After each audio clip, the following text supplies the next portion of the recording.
Welcome to RFG Pocket Episode 2, the one with the vampires.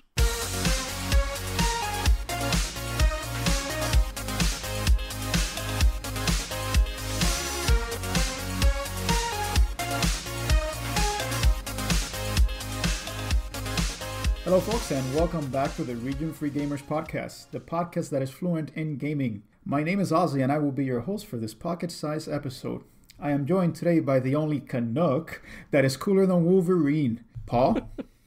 How's it going, guys?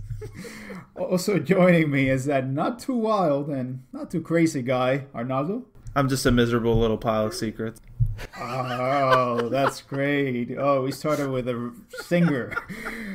And if you haven't been able to tell by now, we are excited about today's episode because we get to bust out our vampire puns and our bad translation as we talk about the original trilogy of Castlevania games on the Nintendo Entertainment System and the Famicom Disk System, which is something that many do not know. These games are legendary amongst gamers, really, not always for the right reasons when it comes to Simon's Quest, if we go by angry video game nerd standards. Short of Mega Man, the original Castlevania trilogy offers some of the best action platforming on an 8-bit console. It's very fondly remembered by gamers.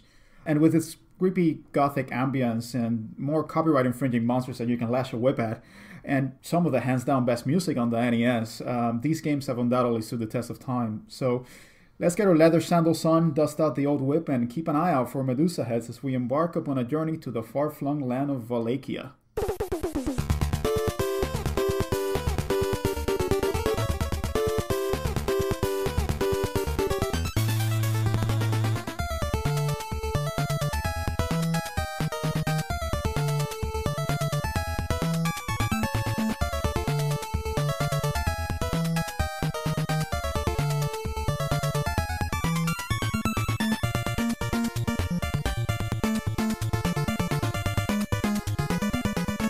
So, what is Castlevania, guys? In short, they're side-scrolling 2D action platformers. Yeah, they are pretty awesome. They're developed by Japanese developer Konami, or the former game developer named Konami, in which your character, a member of the famed vampire hunting Belmont clan, goes to Dracula's castle in order to take down Dracula. And you also have to take down all the monsters he sends your ways, which basically runs the whole gamut of universal movie monsters. That's Frankenstein, the creature from the Black Lagoon, the mummy. Basically everything that was in a movie in the 1930s in a monster flick probably shows up in Castlevania. So that's basically it in a nutshell. You have a whip, the magical vampire killer whip, and you can also use sub-weapons like holy water and the like. But ultimately, it's just you going at a castle trying to take down Dracula, who resurrects every 100 years or so. And basically, the Belmonts and Dracula are sworn mortal enemies. So ultimately, that's really the gist of Castlevania. But I want to hear from you guys. When did you first learn of Castlevania, and how much of a fan are you? Paul? When I was a kid, our family had a Master System, so I didn't play the first two Castlevanias as a kid. Eventually, I did acquire an NES, which was awesome because I could trade games with all my friends, which of course then led me to actually playing the Castlevania games. Even then, I didn't really play the first and the second that much, just because by the time I had an NES, I think it was like 89 or 90, and those games were old news for back then, right? They weren't classics yet. It was just, why would I play Castlevania when I can play Castlevania 3? So Castlevania 3 is the one that I have the most experience with, and holy shit, man, that game was freaking incredible. And it's actually, I don't know, I think it's aged pretty well, but anyhow, that's when I first heard of Castlevania, and I've obviously been a big fan ever since.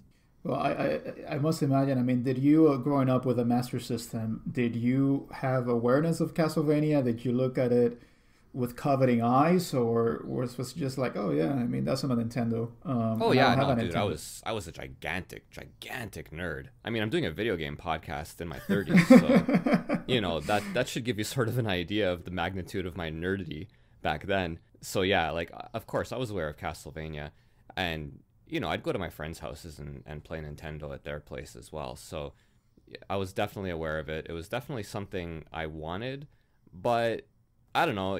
Even owning a Master System, I didn't really covet the NES per se, just because I had relatively easy access to it through friends. If I lived in, a cornfield in Iowa and I had a Master System, then that might have been a little bit more of an issue. Of course, if I lived in a cornfield in Iowa, then I might not even know what an NES was, right? So who the heck knows, right? If you lived in the Yukon Territory growing up, I mean... Please, I wouldn't have had electricity. I would have been out panning for gold and developing problems with my back. You would have been 60 years old by this point, Paul. Yeah, absolutely. I would have had a beard at 9. So how about you, Arnie? I know you have, from what you've told me, you don't have a lot of experience with Castlevania before this. Yeah, so this is the part in the podcast where I lose all credibility and respect for a decent amount of people who listen to this. My favorite part, personally, but please continue. I believe that, I'd heard of Castlevania for a while, probably like the mid-2000s. I was aware of like Symphony of the Night and the games that were coming out for it. But I don't think I played a Castlevania game until maybe like 2 years ago, and it was Circle of the Moon. So yeah, which is a very different Castlevania. Yeah, and my experience in Castlevania definitely lies on the Igarashi modern Castlevania side, not the classic NES incarnations. And just to be clear, there are two styles of Castlevania at this point, yes. And the one that we will be talking about today, it's what Arnie has referred to as the classic style, which is basically a 2D action platformer.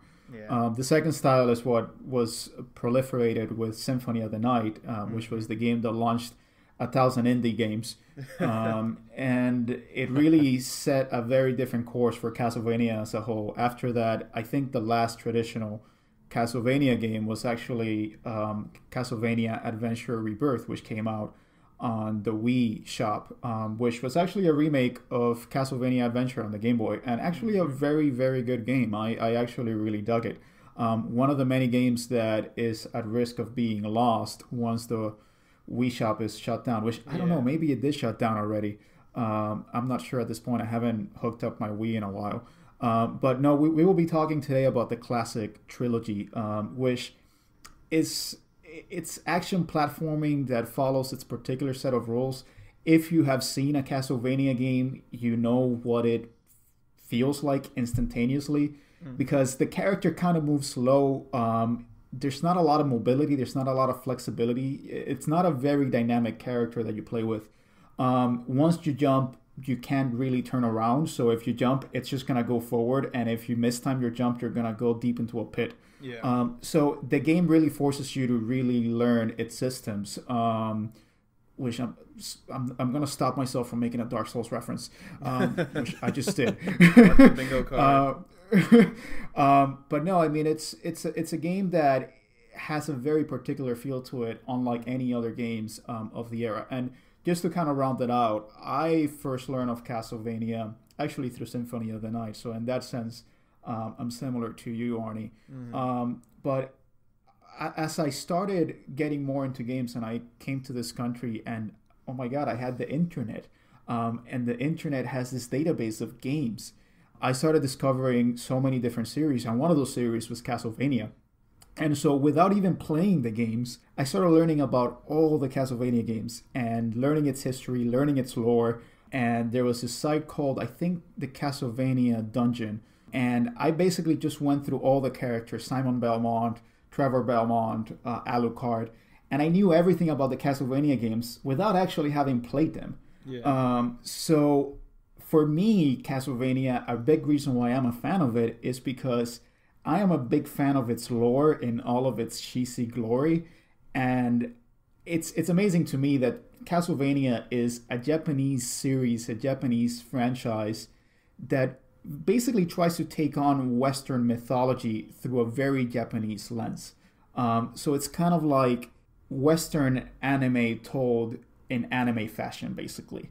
That's what I find fascinating about it. And now that I'm watching the Castlevania series, which we'll talk about a little bit later, it's kind of like my perfect chance to tell people, it's like, oh yeah, so he's the forefather of Simon, and he's kind of like the first Belmont, and it allows me to take up all that useless knowledge that I have about Castlevania and actually put it to use for some credibility.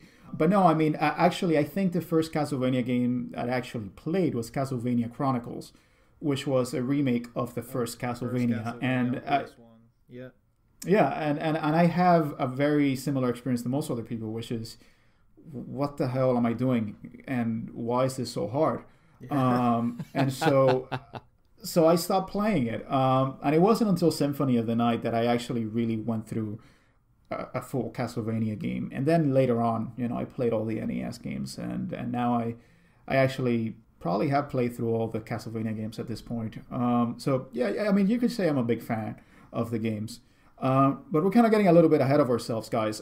Let's just kind of go back. Let's jump into our telephone booths and go back to the 1980s. In the 1980s, around 1986, as you know, Nintendo was just starting to make its dent into the video game world. They had released the Famicom 1983, and the NES had been released, I think, 1985. Please correct me if I'm wrong, Paul. The NES might have even, or the Famicom might have even been 84, but whatever, man. I'm not sure, but it was definitely around that time. Yeah, someone is gonna yell at us if we got it wrong, but that's fine. I'll for now, let's just stick. Rage. We're good. Let's just stick to 1985. NES released launch games for NES. I mean, they were all pretty good games, but they were pretty simplistic. They weren't really deep games, as you would call them. I mean, 1985, I think we have Super Mario Brothers, and early 1986 we have Legend of Zelda, which were really seismic shifts in gaming.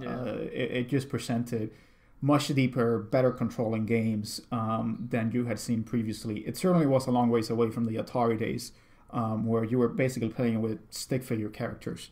But really, the games that were coming out were still growing as a medium, and they were still trying to figure things out at the time. And it was around this time, in 1986, we can't really know the month because it's just kind of been lost to time. At the time, release dates were not really a thing. But late 1986, that's when Castlevania released. And it was also a contemporary of another game called Metroid. And for some reason, these two series have just become intertwined through history. In one sense, because they are both forgotten by their franchise holders until recently for Metroid. And in another sense, because they gave rise to what has come to be called the Metroidvania genre. But they both took very... the M word. You can't yeah. Well, the two games took a very different approach to their style, whereas Metroid was more exploration oriented. Castlevania was more traditional in its linearity and just kind of going forward from left to right. But Konami's output before this, mostly known by Gradius. Gradius is probably the most well-known game at the time. Metal Gear and Contra had not released at the time. So Castlevania was the second big franchise that Konami kind of put out. Paul, were you aware of Konami before Castlevania? Yeah, of course. Yeah. Just through... Well, I mean, it's timing too, right? Because you have to keep in mind that I wasn't aware of Castlevania's release when it was released. I would have been, 7 years old. So, I could barely remember my own name at that point. Yet, I was aware of it just kind of in the general oeuvre of the NES library, right? Like, was I aware of it before Contra? No, nothing like that. Okay. Well, you were probably aware of the Goonies. I'll give you that, which was another... Oh, yeah, dude. Goonies and the NES game? Of course. Yeah, the Goonies 2, which was the sequel to a movie that was never made, a movie sequel that was never made. I can't explain the 80s, guys. Things just happened back then. But the Goonies was not to get too off topic, but the Goonies was a beloved property from Oh, kids I mean, back as a then. movie, Yeah. I can tell you that the Cyndi Lauper song is indelibly tied to Ozzy growing up in Cuba. I can, whenever I listen to that song, it brings me back to when I was like 5 years old. So that was a traditional Spielberg property, which was just great for kids. Which actually, Stranger Things kind of riffs on that. But we're getting too off topic. But Yeah. let's go back to Castlevania. I mean, as you can tell, we're very nostalgic about the 80s. But Castlevania, the first game, actually, as I said, was released in 1986. And it's unfortunately one of those games from the early days of gaming in which developers did not want to give credit. The publishers did not want to give credit to the developers. So all of the staff credits were basically puns and pseudonyms. So all of the staff credits were basically riffs on old movie actors, old monster movie actors, so like Bela Lugosi and the like. So as best as we can, which is like a hilarious thing, by the way. Yeah. I mean, it's amazing, and I guess this is kind of normal, really, in history, right? Where people use pseudonyms for early forms of art. And I mean, these people just had no idea how much the stuff that they were developing would be beloved by generations later. And so, yeah, they're just not getting any credit. I think to this day, we don't know who some of these people are who worked on beloved properties like Castlevania. Well, as best as we can tell. Well, you gotta think, right? You're coming off, I mean, not in Japan, but definitely in America, a video game crash that was still sort of fresh in people's minds. At this point, games are sort of a new medium to build upon. I can't imagine that anybody thought, 20, 30 years from now, anybody's even going to be talking about these things, let alone wondering who made them. Inconceivable. Yeah. Yeah, and I think it was treated, as with any new medium, as a disposable entertainment and something that was just a toy for kids, and that people were just going to forget about it, almost instantaneously. And people did not really take into account the power of nostalgia. So I think, as best as we can tell, the director is someone named Hitoshi Akamatsu, but no one knows because no one has been able to make contact with him. As far as we know, he may be dead, he may be alive, he may be on a desert island. Oh, man. Wouldn't it be great if he was like living in a cave somewhere and maybe like 10 years from now somebody finally finds him? He turns into like the J.D. Salinger of video games. That would be so awesome. That would be so awesome. So what you're telling me, Paul, is that we should go to Romania and try to find Hitoshi Akamatsu. And yeah, see absolutely. Maybe a castle will pop up instantaneously and say, "You have been looking for me." And then he comes back and he orchestrates like a new classic game. Like he he's takes lost over no Konami. He skills takes the over years. Konami. That's what needs to happen.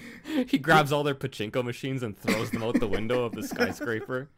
He just defenestrates people. He just starts defenestrating all the Konami executives and says, "I'm back." We've just created the story of Hitoshi Akamatsu. Listen, that's the story I'm gonna go with. This is For what now, I that's want. canon. A Castlevania homebrew starring Hitoshi Akamatsu. That's canon. That's Akamatsu's course. Maybe that's what happened. He just put a curse on Konami after he left. Who knows? But no one has been able to contact him, and people have tried. I know that people have tried to look on the equivalent of the Yellow Pages in Japan. Nothing has been found. So I think at this point, unless a magic castle props up out of nowhere and he comes out of it, I don't think we're going to ever be able to contact Mr. Akamatsu.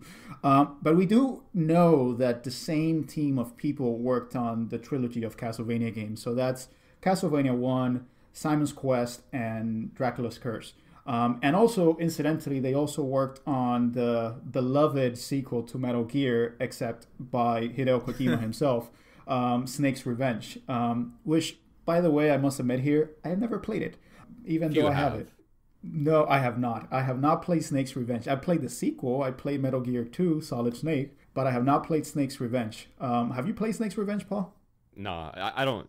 I haven't played it, and I don't know anybody who has. Like, I remember Metal Gear, the first one, being a big deal. Yeah. In fact, I remember sitting in a classroom and our teacher kind of asking the class, like, what do you guys want for Christmas? And one of my little friends, he said, Metal Gear. And she looked at him like, what the hell are you talking about? And then he looked at her like she was stupid, like, it's Metal Gear. And it's the ultimate weapon. Anyway, that's what I remember about Metal Gear. Please continue. Well, so Snake's Revenge, not any input from Hideo Kojima. Konami just went and did a sequel, without consulting the original creator. But the team for Castlevania, worked on the original trilogy. And as far as we know, after Castlevania 3, the team ceased to be, much like Team Silent and Konami. If you can tell the history of Konami, there were certain subgroups that formed within the company, and Team Silent was one of those. The folks that did Contra were another, and it seems like Castlevania, the original trilogy, was very similar to that. So not a lot is known, but Castlevania, the first one, came on the scene. I think it was beloved instantaneously, and a lot of people really took to it. 6 levels, they're really, really hard games. So what I want to ask you guys is, what makes the first Castlevania special in your view? So Arnie, maybe we can start with you.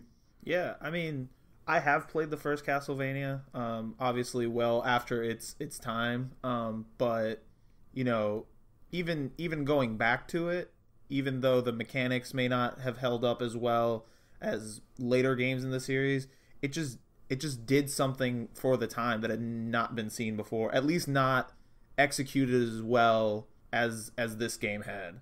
Like you said, the whole theme of it, the movie monsters, the music, which is amazing, the whole package is just an experience for all senses. It's definitely not a game that holds your hand. It has no qualms about killing you over and over and over again, and plays that very condescending, in my opinion, little chime when you die every single time. Yep. Which only makes you want to play it more somehow. But it's just, I mean, overall, it's an experience. I would recommend, even people who've never played older games to play Castlevania, because I think that everybody can take something away from it as a game, as an experience. Yeah, and you also have to realize that this came out quite a bit before the first Mega Man. I kind of consider the first Mega Man a complete evolution of action platforming. But Castlevania came before that, and so it was very much the step before Mega Man took that next step. Yeah. And there weren't that many good action platforming games. I can think of a few, maybe Russian Attack, which was another Konami property. But it really wasn't, if it was out there, it wasn't done very well. And I think Castlevania, even though it has its own restrictions, it has its own limitations, it's still fun to play because those rules are still, the rules of the gameplay are still tight. You're not fighting with the controllers, you're not fighting with an unresponsive character. You know what the character can and cannot do, and you just play within that.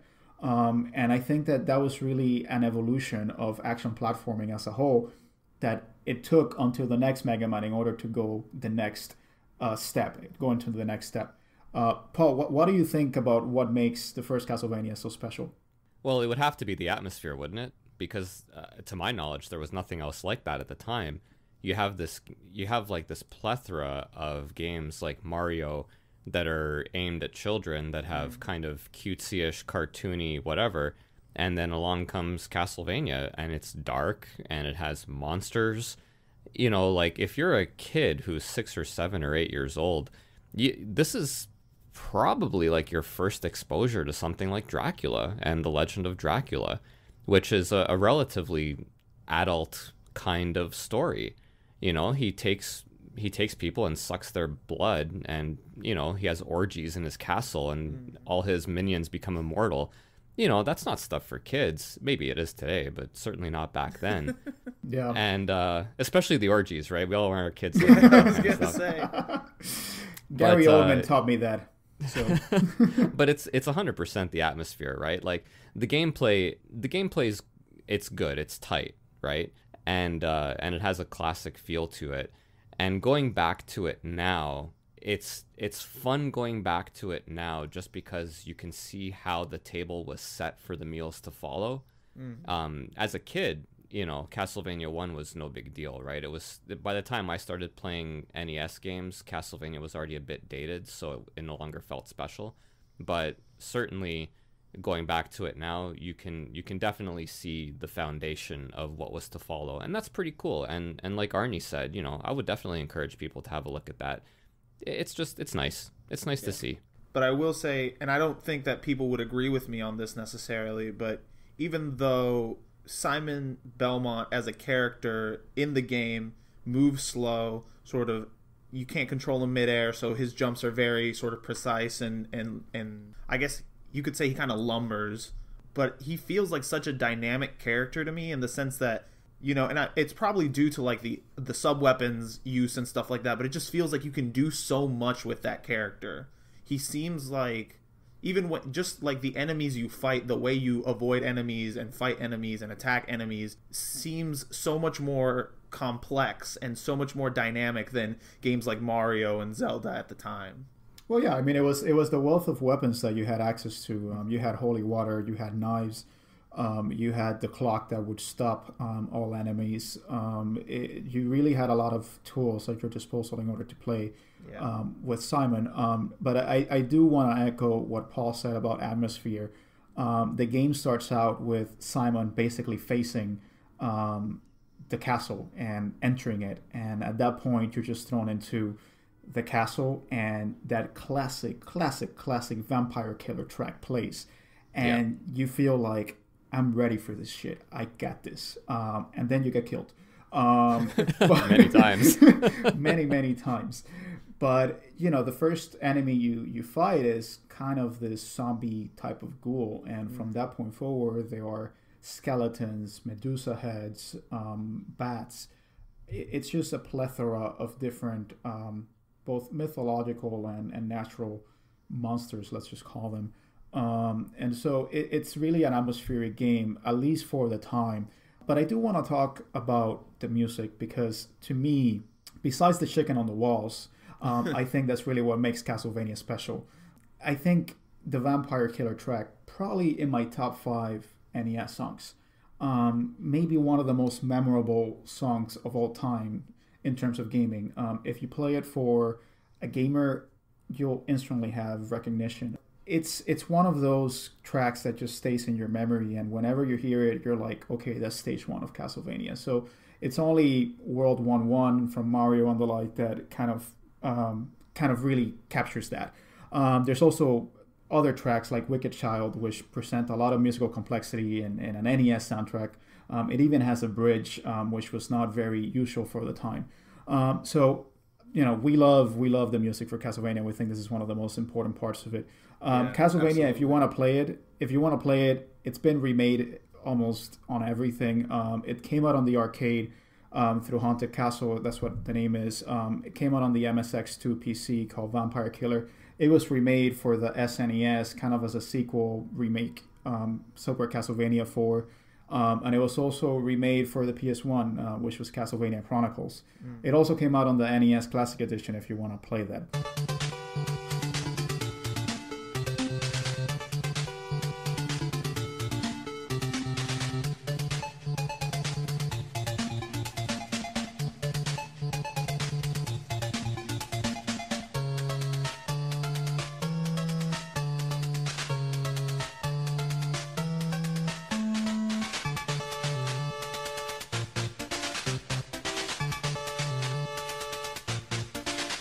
So let's move on to Castlevania II Simon's Quest, which is probably one of the least remade mainline Castlevania games, although it actually probably deserves a remake since it has a lot of interesting ideas. Yeah. What are your thoughts on this game, guys? I want to hear your thoughts first. Why does this game get a bad rap? I think this game gets a bad rap. And it's funny because whenever I hear people talk about this game who were around when this game came out, it doesn't get a bad rap. Everybody... from what I understand, the game was, obtuse, no doubt, but in an era where NES games were not necessarily the most straightforward games to begin with, I don't think this game was badly received. I think that most of the bad publicity for this game is recent. I think that, and obviously, the angry video game nerd is sort of the finger to point in this direction, but I think that, the criticisms of the game are definitely valid if you're standing in modern times. Like, if we're looking back and criticizing it, I think that all these things are valid. But I also think that the game itself, as an NES game for its era, was not as bad as people think it is. Mechanically, very different from what people expect of a Castlevania game, absolutely. But again, I think that for what it is, I think it's competent. I can tell you when I was a kid, Castlevania II was well received.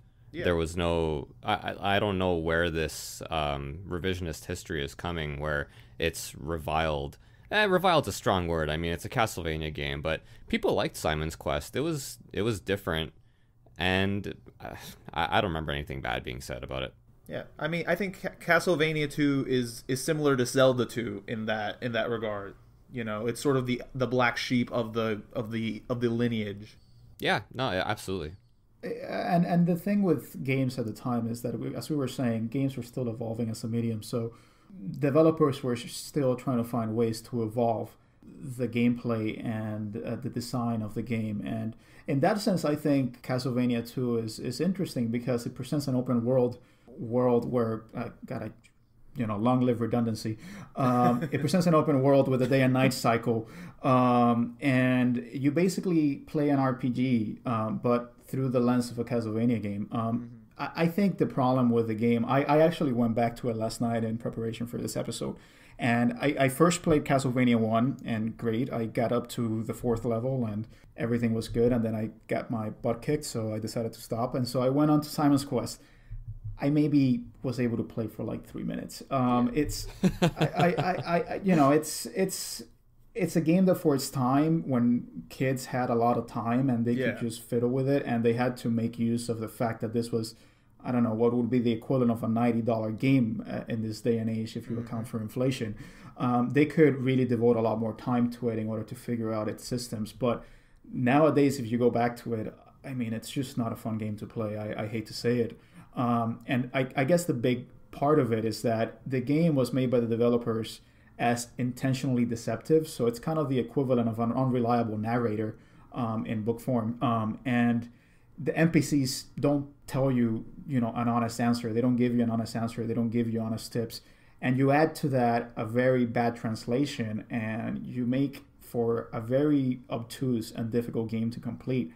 So it's a game that's difficult to love, and I can definitely understand why it's the black sheep of the family, but I do think that it has a lot of very interesting mechanics. And just to bring a point to this, Order of Ecclesia, which was one of the last Castlevania games, one of the last real Castlevania games, took a lot of inspiration from Simon's Quest. And according to Koji Igarashi, his inspiration for Symphony of the Night and the Metroidvania kind of style was actually from Simon's Quest. So we have a lot to thank for in terms of Simon's Quest and what it offered to the video game medium. So what are your positives about the games? What do you think the game gets right? I like the deception. I'll tell you right off the bat. The whole thing where the NPCs aren't 100% honest with you is, I don't know, I think it adds to the atmosphere, right? You have these people who are cowed by Dracula, and they're mistrustful of strangers, even though the strangers are there ostensibly to save them. But I don't know, I think it's pretty cool. And because I can't go for like 2 or 3 podcasts without mentioning Phantasy Star, they do the same thing. They do the same thing in Phantasy Star, right? Like, there are characters in that game that are intentionally deceptive, and for a kid, that's great, right? Like, I found it to be a lot of fun to kind of decipher who's telling the truth and who's not telling the truth. For me, it added more, not replay value to the game, but it made the game last longer, which as a kid, like, you don't want a game that you can finish in 15 minutes, right? Which is completely opposite to what we want now. Now we want a game that you can finish as fast as possible. Yeah, exactly. I want, like, give me a 15-second game. That's like my ideal. But no, as a kid, you want those games to last as long as possible. And something like a deceptive NPC, I think that fits right in. I don't really have any issues with it. And the other thing Castlevania II gave us was, what a horrible night to have a curse. Absolutely. One of the classic lines, along with "All your bass belong to us." I mean, you have no choice but to memorize it because you're gonna see it like 27,000 times. All the time, all the Yeah. time. So for those that don't know, Castlevania 2 has a day-night cycle, and whenever it turns into night, Simon Belmont stops and says, "What a horrible night to have a curse," and then it goes into night. And so it's an interesting dynamic because when it does go into night, the monsters are a little bit harder. You really do feel like you have a world and you have a consistent world, and that you've just been thrown into it, which I really think, short of Legend of Zelda, I don't think a lot of games had done at the time. And I think this may be one of the few games at the time that did a day and night cycle, which now we take for granted, but back in the day, that was probably revolutionary. And let me tell you, if I was a kid and I had seen this, I would be head over heels for this. It would be awesome. Absolutely. Yeah, but what do you think, Arnie? What do you think are some of the positives of this game? Well, in my opinion, and I think this is where you and me might have a sort of fork in the road, but I would argue that Simon's Quest is probably the best soundtrack of the three games. Maybe not lengthwise, but I mean, Bloody Tears is just such a good song. And it's one of the best. And I think even for NES standards, these are some of the most complex compositions that you're going to see. Such like very good instrumentation, like all the samples are very clean. It's just a shame that it had to be in this game. I think if you had these tracks in 3 or 1, I think they'd be much better remembered than they are. So we do have a fork in the road here. I do prefer the first Castlevania soundtrack, but that's not to say that the Castlevania 2 soundtrack is not great. It's actually absolutely fantastic. And even if all the songs were not that great or average or mediocre, only by having Bloody Tears, it just makes it a great soundtrack.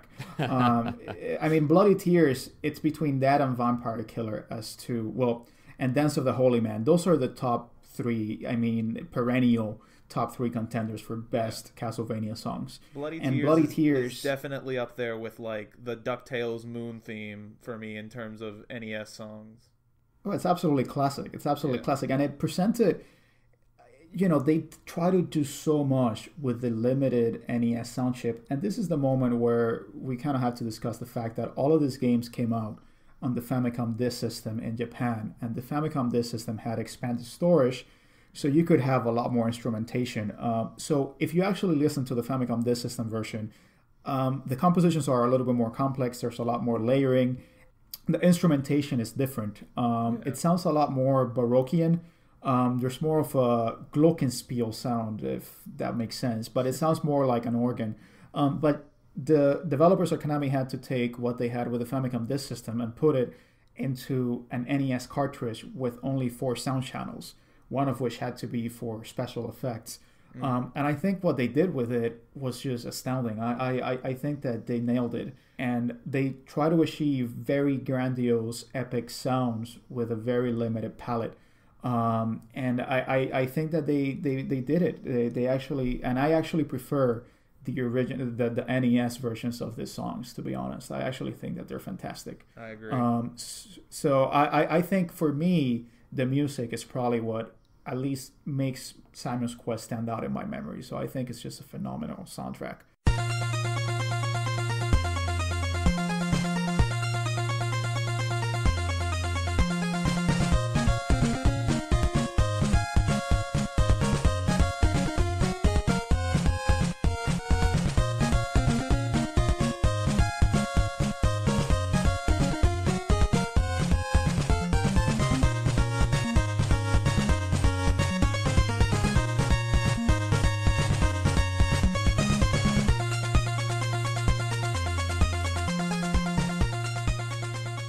Let's move on then to what I think is the crowning jewel of the trilogy, which is Castlevania III, Dracula's Curse.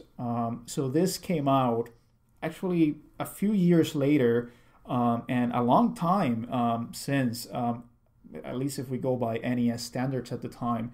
It came out at the tail end of 1989 in Japan and 1990 in the US for the NES. You play as Simon's great grandpappy, Trevor Belmont, and I don't think I can really do justice to the story of Castlevania 3. So maybe Paul, why don't you tell us a story of Castlevania 3 as told by its opening crawl? In fact, let us do a dramatic reading of the opening crawl. Can we do that? Can we put that in here? Well, yes, we can. Why don't we? I'll do my best here. I'll try not to embarrass the pod here. But yeah, dude, that opening crawl, like, you know what's funny about that opening crawl? Before I dramatically read it, is that as a kid, it wasn't like hilarious or anything. Like, I took it seriously. That this is the story of Castlevania, and it really fleshed it out, and so on and so forth, which just goes to show that kids are idiots, right? Well, let me then introduce. Let me set the scene. Thank you everyone for joining us to Region Free Gamers Podcast Theater. Today we have our great Paul reading the opening crawl of Castlevania 3. During 15th century Europe, there lived a person named Dracula.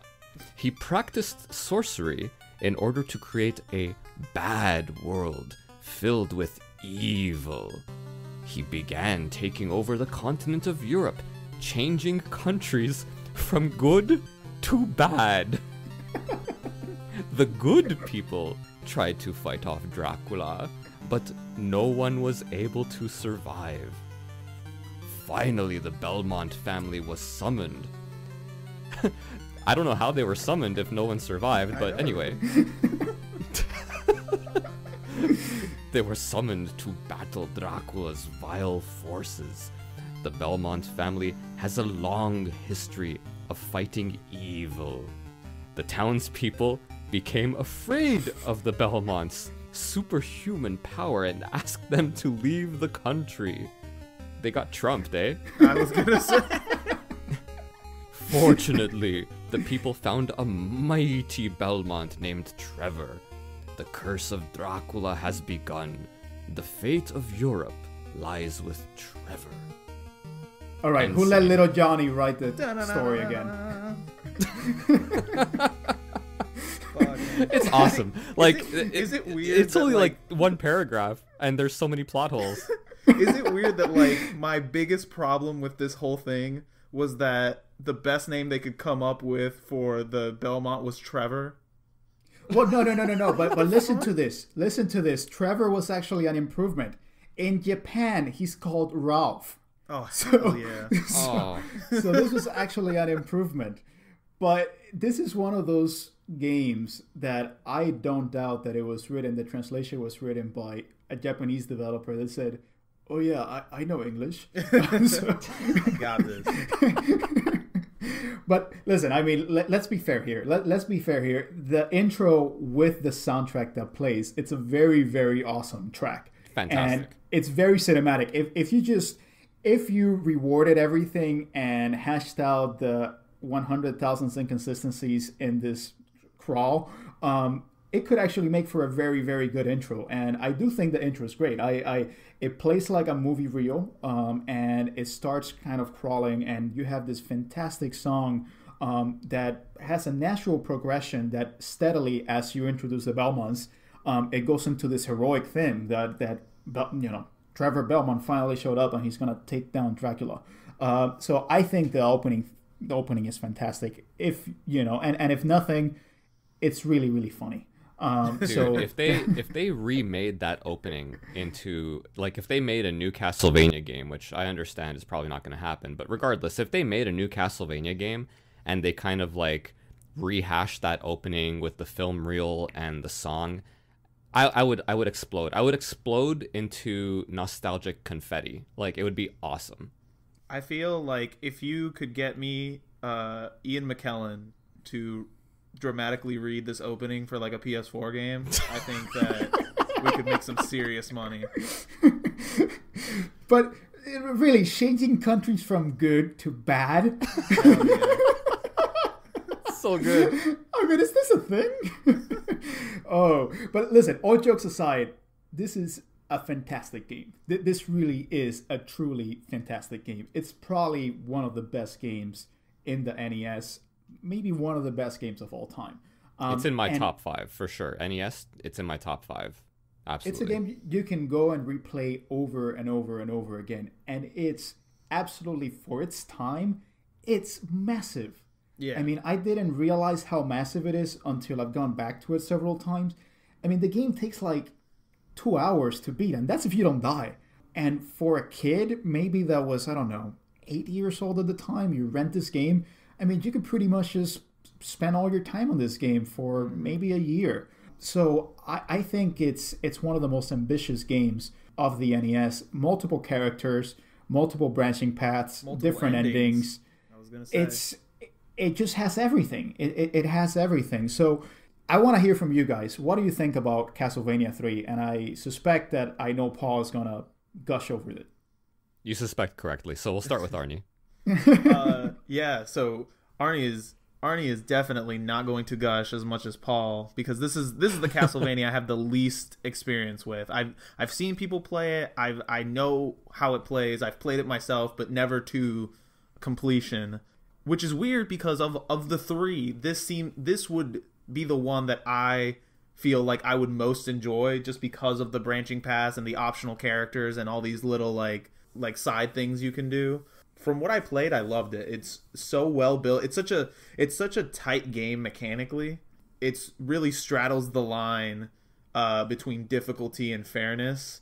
It's one of those where, and people say this all the time, and I think it's cliched, but it's true. It's one of those where when you die, you know that it was your fault, because the game has given you all the tools to overcome all these challenges. You sort of have to just figure out the best way to use them.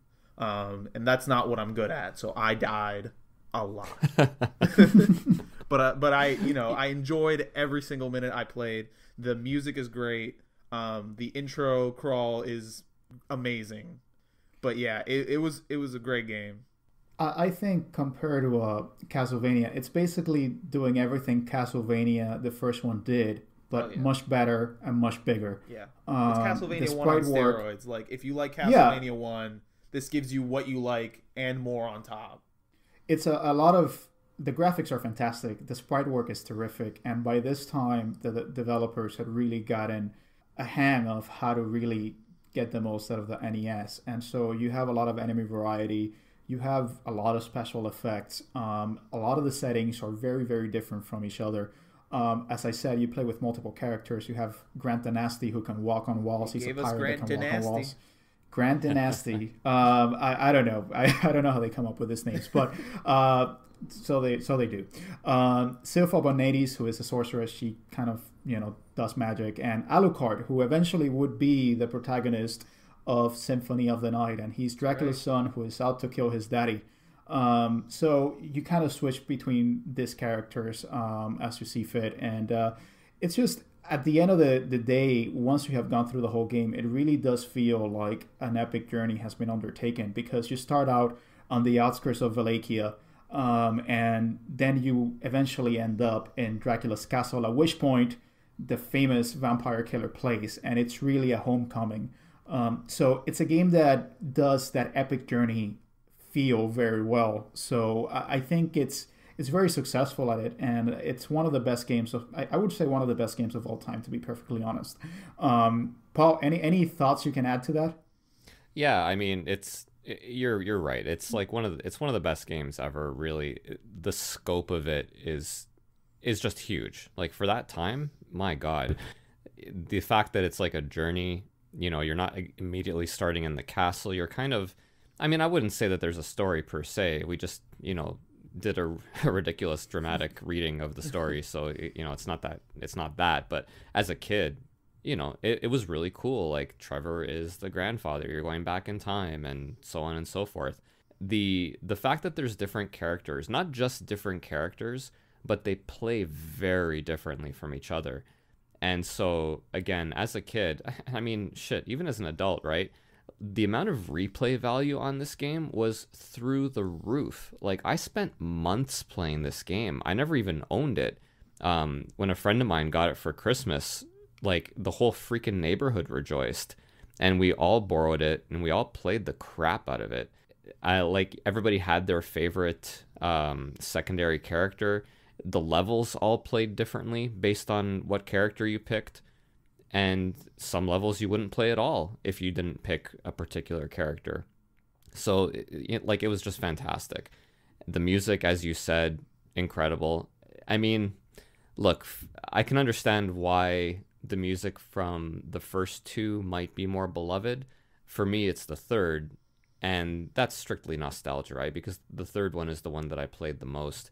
The intro level from part 3, beginning, like, love that track. Possibly my favorite Castlevania track. Actually, no, that's a lie. Obviously, Dance of the Holy Man is, but you know, for the for the NES, like, probably my favorite. The and not to, you know, take too long gushing here, but the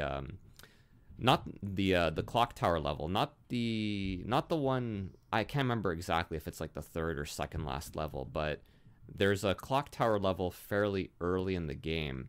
The music is like, it's, I don't have a word to describe it other than complex. As a kid, I was freaking floored by the music on that clock tower level. Maybe we can play it at the end of the podcast or during a break or something like that, or maybe not at all. Maybe the listeners can go look it up themselves and experience the joy of discovery.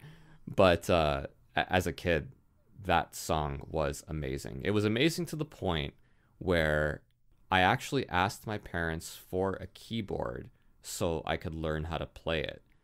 I was that enamored of it. And, well, that is fantastic. So you'll be playing the song at the break. We won't actually put it. We'll just put you playing. I won't. Let me tell you, because I was, as I said, kids are stupid, and there was no way that I was going to be able to play that on the keyboard unless I practiced like every day for an hour a day. Which, I mean, you know, I wasn't exactly a driven child. So to this day, I wouldn't even call myself a mediocre piano player. I just can't play. Gotcha. I tried, and it was hard. This was not the story of how Paul got his miracle piano. No, this is no, this is just the story of the beginning of his many life failures. Well, no, I agree with you, Paul. And Konami, their sound team was, I would say, the best on the NES out of all the developers, even more than Capcom. I think it's neck and neck with Capcom. Neck and neck is what I'd say. Like that. Yeah. God, I mean, we could almost have a podcast just on. The problem, of course, with sound podcasts is that you have to actually play the music, or else we're just sitting here talking about things, you know. But, and everyone's just trying to figure out what we're talking about. Yeah, but it's an interesting debate, absolutely. But I think, you know, there's another track called Aquarius, which is just really, really complex, as you said, Paul. And all the tracks are very moody. There's a lot of layers to them. If you listen to the Famicom Disk System version, actually, out of all the soundtracks, this is the only one that I prefer on the Famicom Disk System, because it really just makes the songs come more alive than they were before. So if you have a chance, just check it out. Check out the Famicom Disk System of this songs. But yeah, I do agree that the music is fantastic. Pound for pound, I probably prefer the Castlevania 1 music. But the Castlevania 3 music, it's a lot more music. Just like with everything else in Castlevania 3, there's just a lot more of it. And it's just generally great throughout. There's just no filler whatsoever. And so I think that makes it very, you know, just very memorable. I honestly think it's probably the best Castlevania game, you know, in terms of the original trilogy. Have you guys watched the Netflix series? Because the Netflix series that just came out is a retelling of this game, and apparently there was enough meat on the opening crawl that they were able to make a series out of it. So have you seen it? Have you seen this series? I have, and I missed the part where Dracula turned the countries from good to bad. But aside from that, I enjoyed it. I mean, like a lot of people, I just wish there had been more of it. I think they came out with, was it 4 episodes or 6? It wasn't that many. Yeah, and they were like 20-minute episodes. Yeah. So literally, if you put it all together, it was like an 80 to 90-minute movie. Yeah, pretty much. But what was there, I really enjoyed. I'm not totally in love with the character designs of the anime just yet, but the characters themselves, like Trevor and Alucard, I was on board with, especially Trevor being sort of the washed up, I don't want to fucking deal with it vampire killer. I really enjoyed. Yeah, I mean, it's the vampire hunter with a hangover. Yeah, and I think that was great. And the fight between Alucard and Trevor is absolutely fantastic. So I would say if you have 80, 90 minutes to kill, if you want to see something that reads better than the opening crawl of Castlevania 3 and you want to know the story ostensibly of Castlevania 3, then just watch the Netflix series, at least for the first 4 episodes, which kind of present an intro to the game. Ultimately, quick shoot, if you had to choose between any of these, which one do you think it would be? Of the original trilogy? Original trilogy. Oh yeah, well, the third one for me, that no question. Yeah, how about you, Arnie? 3. It would have to be 3. I mean, in my heart, in my mind, it should be 3. In my heart, it's 1. But I know that 3 is probably the best. I mean, there's just no competition with it. Yeah, no, it's not even a debate.